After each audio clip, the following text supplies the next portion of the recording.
I remember my first day at Harmon and Greaves like it was yesterday.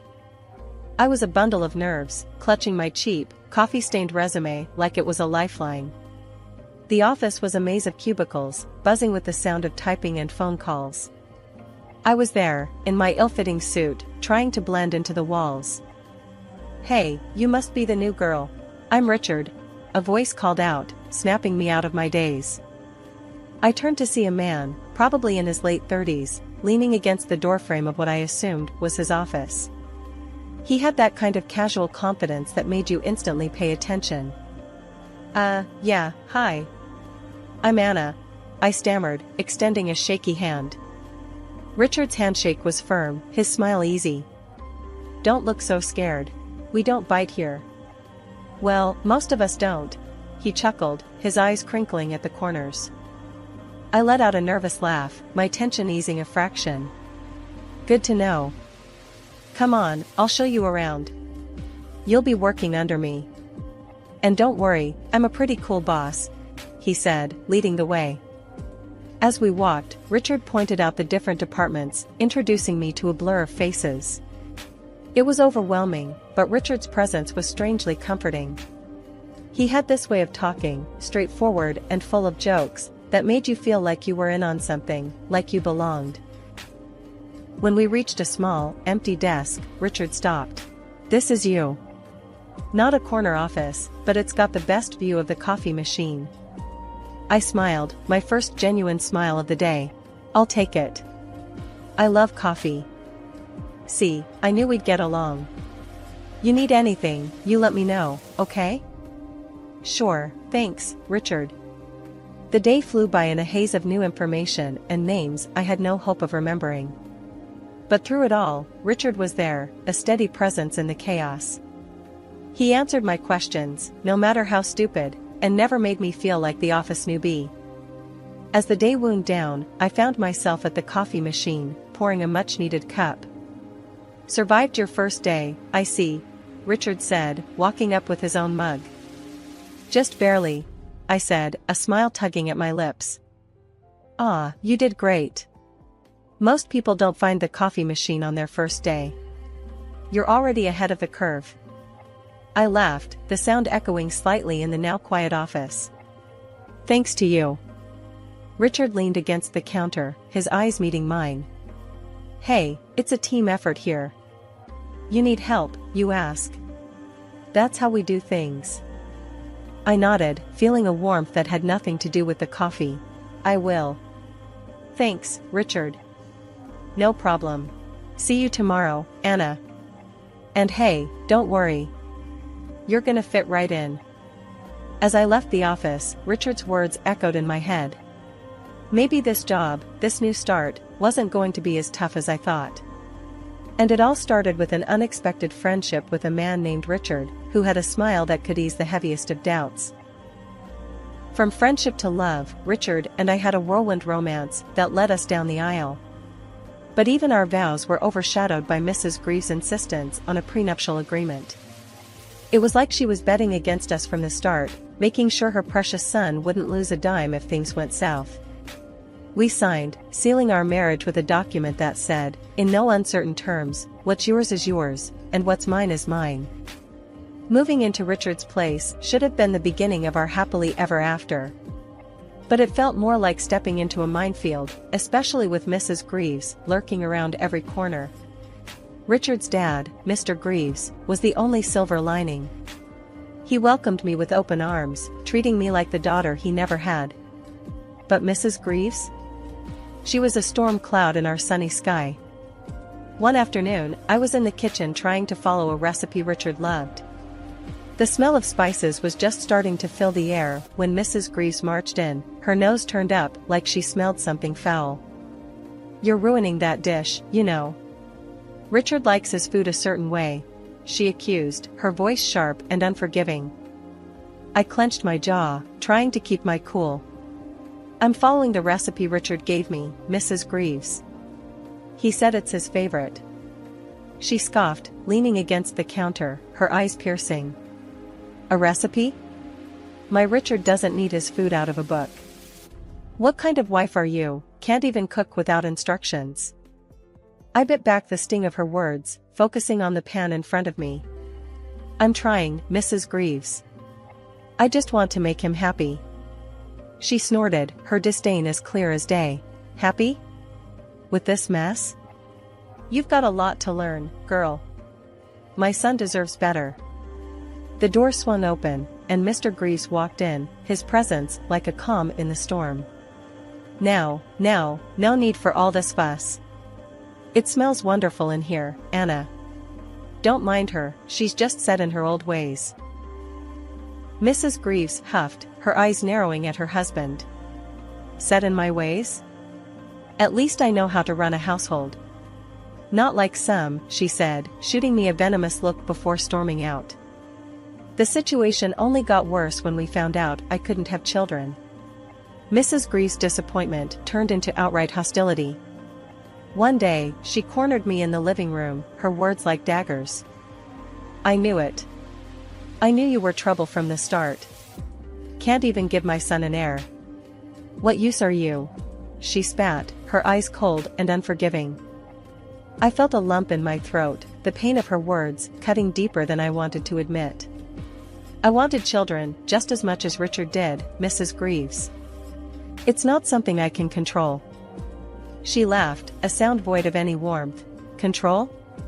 The only thing you're trying to control is my son, tying him down with your barrenness. You think you're clever, but I see right through you. You'll never be part of this family. Not really. For 15 long years, Mrs. Greaves' nagging was like a constant, droning background noise in our life. It was always there, always chipping away at what we had. During that time, the warmth between Richard and me faded, like the color on an old photograph. We even started sleeping in separate bedrooms, drifting apart in a house that felt more like a shared space than a shared life. Richard's words became sharper, more cutting. He'd look at me sometimes, and it was like he was tallying up my flaws, counting every wrinkle and every gray hair like they were marks against me.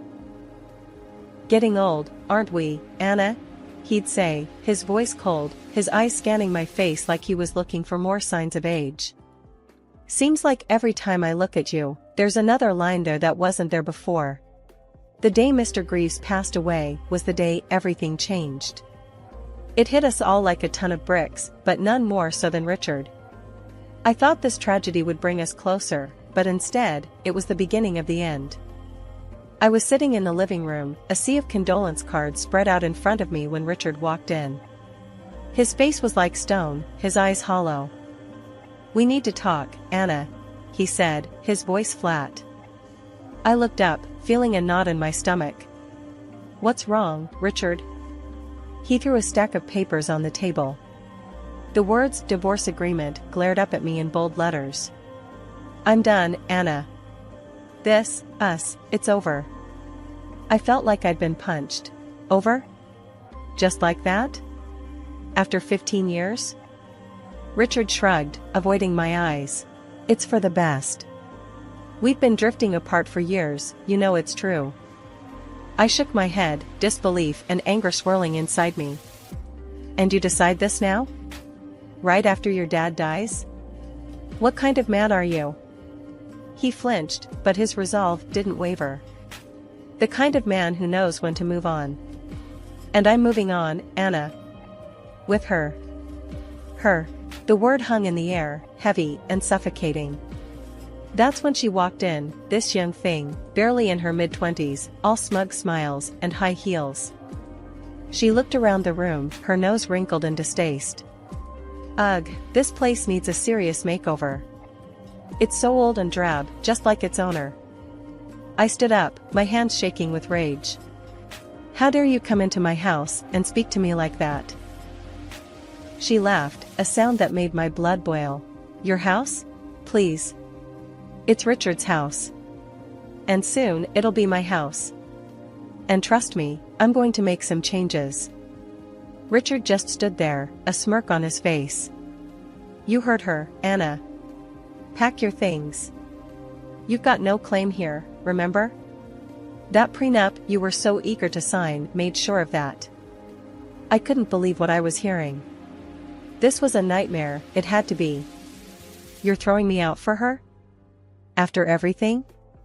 He shrugged again, like we were talking about the weather, not our lives. That's the way it is, Anna. She's young, she's vibrant, and she can give me what you never could.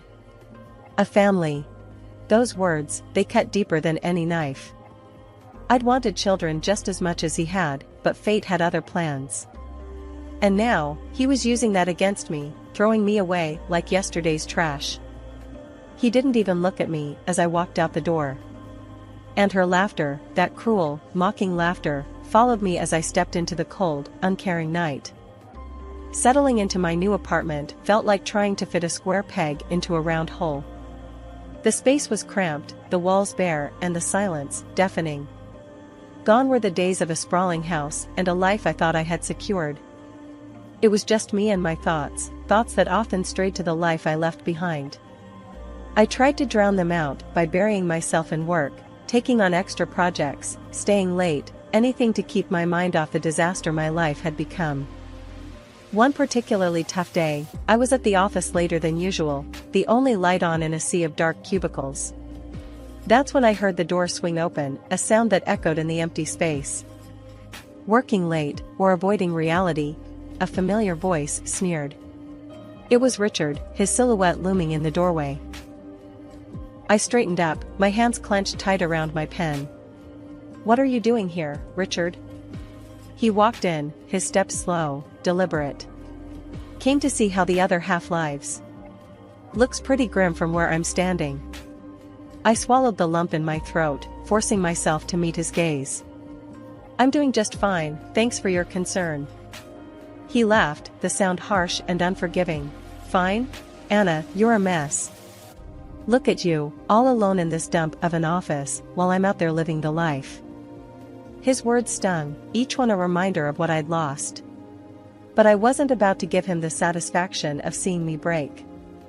I don't know what you want, Richard, but I'm busy. So if you could just leave. He leaned against my desk, his face inches from mine. I just wanted to see for myself. To see how you're handling your downfall. And with that, he turned and left, his footsteps fading into the night. I sank back into my chair, my heart racing, my mind a whirlwind of emotions. For 3 months, I kept to myself, dodging any place where I might bump into him, burying myself in my work. But, as luck would have it, that fragile peace shattered one ordinary Tuesday when Richard burst into my office like a whirlwind of chaos. His hair was a mess, his suit crumpled, and his eyes, they had this wild, desperate look. I couldn't help it, I let out a laugh. What in the world happened to you, Richard? He slammed his hands on my desk, leaning in close. This isn't funny, Anna. You don't understand what's going on. I leaned back, raising an eyebrow. Oh, enlighten me then. What's so bad that Mr. Perfect has to come running to his ex-wife? He paced back and forth, like a caged animal. It's a disaster, Anna. When Dad died, he didn't just leave me the house. He left a mountain of debt, and now it's all on me. I crossed my arms, trying to keep the shock off my face. Richard in debt? That was something I never thought I'd see. He stopped pacing, looking at me with desperate eyes. We had to sell the house, Anna. The house is gone. And now, Mom's living with me, and she's driving me and her insane. The image of Mrs. Greaves and that young girl, Richard's new fling, at each other's throats was almost too good to be true. Let me get this straight. Your mom and your new girlfriend are at war, and you're what, asking for my sympathy? He groaned, running his hands through his hair. You don't get it. They're like animals, Anna. Fighting, throwing things, screaming so loud the neighbors called the cops last night. I couldn't hide the smirk. Sounds like you've got your hands full. But what does this have to do with me? He shifted uncomfortably, his face a mask of desperation. Anna, I need your help. Those debts, they were accumulated back when we were still married. It's not just my problem, it's ours. My laughter stopped abruptly, replaced by a cold, hard stare. Ours? Really, Richard? Let's not forget the ironclad prenup we signed. Property, debts, the whole shebang, they stay on their respective sides of the fence. Your financial disasters are yours alone. After thinking for a minute, I added. Besides, you could have refused to inherit after learning about your father's debts. Why didn't you do that? He paced back and forth, his hands shaking. You don't understand, Anna. In a moment of sheer stupidity, right after Dad died, I sold part of the estate to buy some extravagant jewelry for her. I've tied myself to this sinking ship and there's no way out. I leaned back in my chair, my smirk returning. So, you squandered your inheritance on baubles and trinkets, and now you expect me to come to your rescue? This is a new low, even for you, Richard. He sank to his knees, his face a picture of misery. Anna, please. I'm not just thinking about myself. It's my mom too. She's caught in the middle of this mess, living in a war zone with that woman I brought home. Can't you at least consider taking her in?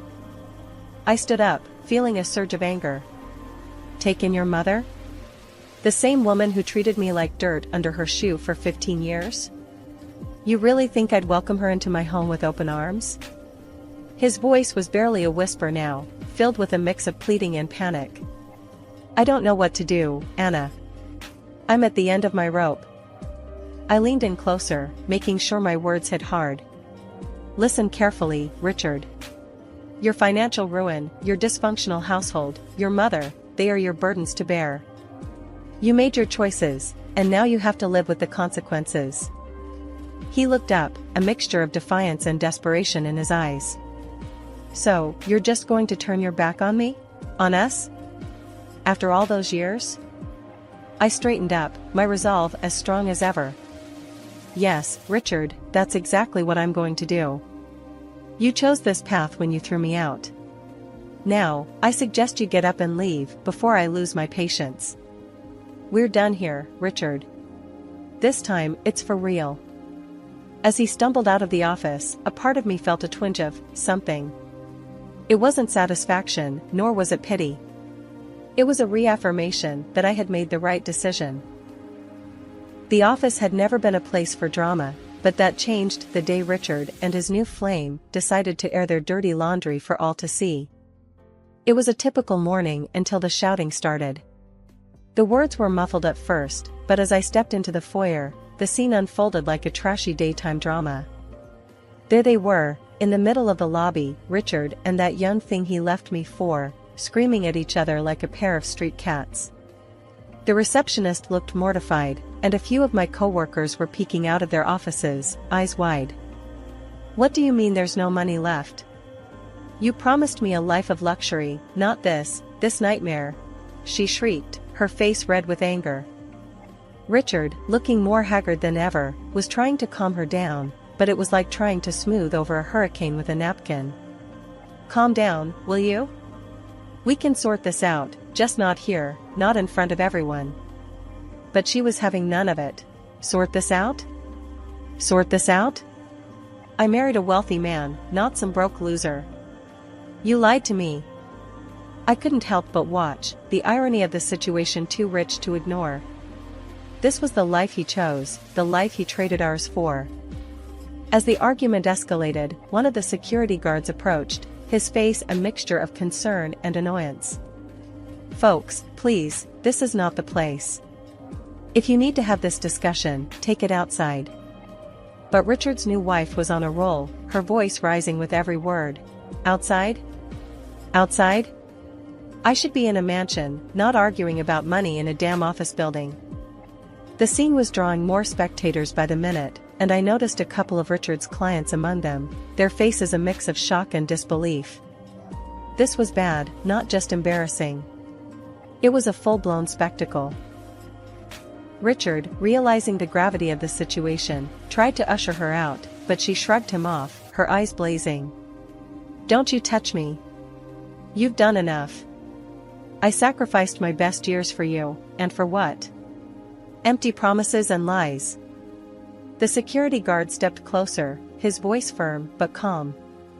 Ma'am, sir, I'm going to have to ask you to leave the premises now. You're causing a disturbance. Richard, looking defeated and smaller than ever, gave me a fleeting glance before being led away, his young wife hurling insults over her shoulder as they went. The lobby slowly emptied, the whispers and murmurs fading as everyone returned to their desks. But the damage was done. The image of Richard, once a respected man in the office, now reduced to a figure of pity and ridicule, was etched in everyone's mind. And as for me, I couldn't help but feel a sense of vindication. He had made his bed, and now he was lying in it, tangled in the sheets of his own making. The office buzzed with whispers and side glances, a beehive stirred up by the latest scandal.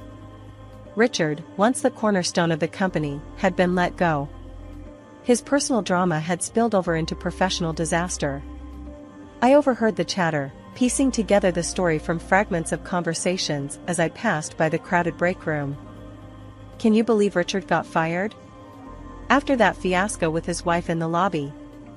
Mark from accounting said, shaking his head in disbelief. Yeah, and that's not the half of it, added Lisa from HR, her voice low and tinged with a mix of pity and schadenfreude. He's back living with his mom now. Word is, he's up to his neck in debt, and that young wife of his is nowhere to be seen. Later that evening, as I walked to my car, lost in thought, a familiar voice stopped me in my tracks. Anna, Richard called out, his voice a mix of hope and desperation. I turned, finding him standing there, a shadow of his former self. His eyes held a plea I knew all too well. Richard, I replied, keeping my tone neutral. Heard about your job. I'm sorry to hear that. He shuffled his feet, looking every bit the defeated man he was. It's been rough, Anna. I didn't see it coming. Not like this.